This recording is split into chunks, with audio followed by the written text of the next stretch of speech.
Alright guys, welcome back to another video. It's your man Jay. So today we cover the Z Flip3 and a little follow-up, quick little mini update for you. It's been about a week or so and I've been actually enjoying this device alongside my other Pixel 5a, 5G. My primary devices right now are those two.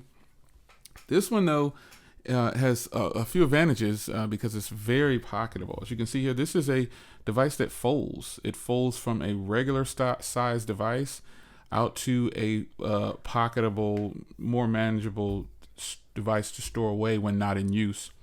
So there's a lot to cover on this device, but I kind of narrowed it down to a few things that I really enjoy about the device. And the first thing is the cover screen function. So if you double tap here, you get your steps for the day, you get your anything that you want to get into on this screen. You can put widgets, your music, you can add more widgets here. And I've gone over that in the cover display settings, my initial video with this. But if you have messages and things like that, they'll show over here like that. So the cover display is somewhat functional when it comes to, it's very functional when it comes to viewing, but when it comes to replying to things, which is like a text message, you have to use Bixby voice because as of right now, there is no way to reply with quick reply. So I'm going to send a text message here. Let's see here. I'll just copy a previous message that I did here in a test. So I'm going to send it to myself and you'll see it pop up here. There you go. So that is what it looks like when you get a message. It shows the picture of the person and you get the message itself. So this is actually really functional, but when you go down, your options are open app, reply, or clear. Then when you hit reply, you have to open the phone. That's kind of a bummer. So, you know, that alone is kind of a deterrent for a person to try to use that as a more functional option than a smartwatch. But some smartwatches, you don't have the functionality to reply either. So Samsung's attempt at this is actually right on par with just any other smartwatch. Some smartwatches can't reply directly from the watch, but some actually have quick reply. So once they send a software update out to this, and I'm hoping that it comes in a software update for quick reply, that's gonna take this over the top. Being able to do a small emoji or just whatever the preset options are that you can choose, or if there's some there, that's gonna make the cover display even more functional. Now, the next thing I like about the cover display is you can double tap the power button and take it into photos. So if I double tap the power button, it'll start up the camera. So as you can see here, I have the camera going. You swipe over and you can go to video. And then it's a nice big viewfinder too. So this is a huge plus, being able to do so, man. So you can go back and forth between the cover screen there. You can double tap there. If you want to start a video, or you can use the hand gesture to start your video. You can wave at it and it'll start the video. Start it up. Oh, it's that hand thing. Like, well, it definitely works because I've done it before. But nonetheless, that is it's always like that when you want to show something on video, it doesn't work. But nonetheless, the functionality when recording video, you have a viewfinder. So even though you're not going to be using that in that setting, but when I put this on a tripod, I can turn on the viewfinder and have a full view here and frame my shot and use the better cameras, which are on the rear. So that's a huge, such a huge plus. Now the next thing is I'm really enjoying about this phone is the flex mode. So you do have options to swipe on the sidebar there, and you can open up YouTube, and you can come over here and you can put a browser down here, and then you've got two different things going on at the same time, which is just fantastic. And if you swipe it up like this, if I go back to it in my bar here, it is there. The taskbar, recent apps, it is there, and I think that is just a huge plus.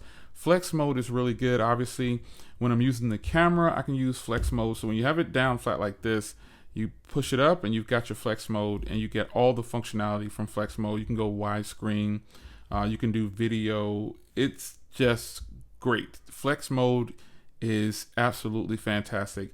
And I think that's got to be one of the best selling points of using this device, is being able to sit your device up and just use it. Yeah. So one other thing about this device, that normally when I get a device, I'll put my favorite launcher on it, which is Pix Launcher, because I prefer stock Android when possible. I prefer stock Android because I just like stock Android. However, I didn't scan this one because I like Samsung software sometimes because of those functionalities.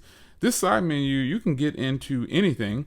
Any app that's on your phone, it can go there. So that's a huge plus. But the software is fast, and you can do themes. So if you don't want to, I actually only have one theme on here, and it's right here. So you can apply a theme, and it's going to make the device look completely different. So you can see there. There we go. This is the theme that I'm using right now, or I was using it, and I just recently switched it back for this video. The wallpaper that you saw before was just a wallpaper in the store, but you ultimately can just do themes, and this is going to be a huge plus to you because you don't have to do, and you can find a Google Pixel theme or whatever, but having some of the Samsung original stuff in here is actually pretty cool. So yeah, the software is great. Now, one option that I think is where some people might feel some type of way about it is the cameras. Not the cameras, the battery. The battery life, I don't know where I got cameras from. The battery life is, it's decent at best, but it's doable. I can last all day, and I'm not getting more than about 5 hours of screen on time. So let's get down to battery, and I'll show you where it's at real time right now. It definitely lasts over a day. As you can see here, a full charge lasts about 1 day. Now, that's a huge plus because I've got 17 hours left, basically 18 hours left, and it's been on for 14 hours. And then the screen on time is like just under 3 hours here. It's almost 2.5 hours of screen on time. So this is typical for me. On a rare occasion, someone will get over 2 days or 3 or 4 days on their phone. But with this device, I've only seen one person get that long, and that I know of, and that's Grant S. He got over 2 days with 6 hours screen on time or something like that, or 5 hours screen on time. And that's fantastic. But we all are running different applications on our devices, and this is just how it is. This is what it's about. Your battery life is going to be what you think is good. I think this is actually stellar battery life considering what this device is doing. Now, I turned on the battery saver mode to limit some of the background activity because I'm carrying multiple devices, and on this device, with it not having the strongest battery of them all, I said I'll leave battery saver on this one and test it out, and I'll also turn on 60 hertz.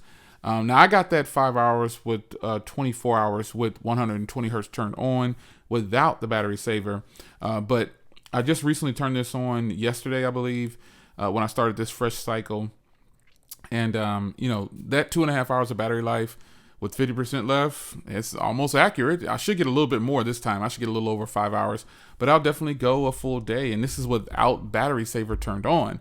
But I'm testing things out and try to see how much I can really get out of this device. And I think that's what you should do if you're just a regular person using this device. But if you don't have the best battery life, you do have ways to charge. You've got wireless charging, you've got fast charging because this is Type C, and you're going to be able to get a good amount of charge out of it in 15 minutes.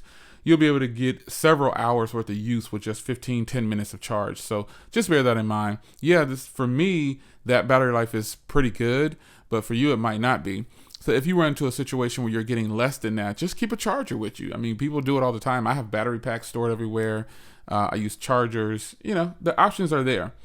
So cameras, as I was going to talk about before, the cameras on here are actually really solid, man. And again, I like being able to do a vlog when I turn on the external camera right there. I just think that is so nice to be able to use it. But these cameras are fantastic and they perform very well, and I'm totally happy with the cameras. I shot some vlogs in the right setting. Outside, every phone can do great, but indoors, most cameras will struggle unless you have like a mirrorless camera or DSLR. But Ultimately, these cameras will do good pretty much everywhere. They do great for top-down video like I'm shooting right now. They do great for top-down video if the lighting is right, but with any situation, if the lighting is right, you will get the best photos possible. So with this phone, I've gotten some stellar shots. It just depends on where I'm shooting at, like anything else. So cameras to me are fantastic. No quarrels whatsoever about how good the cameras are.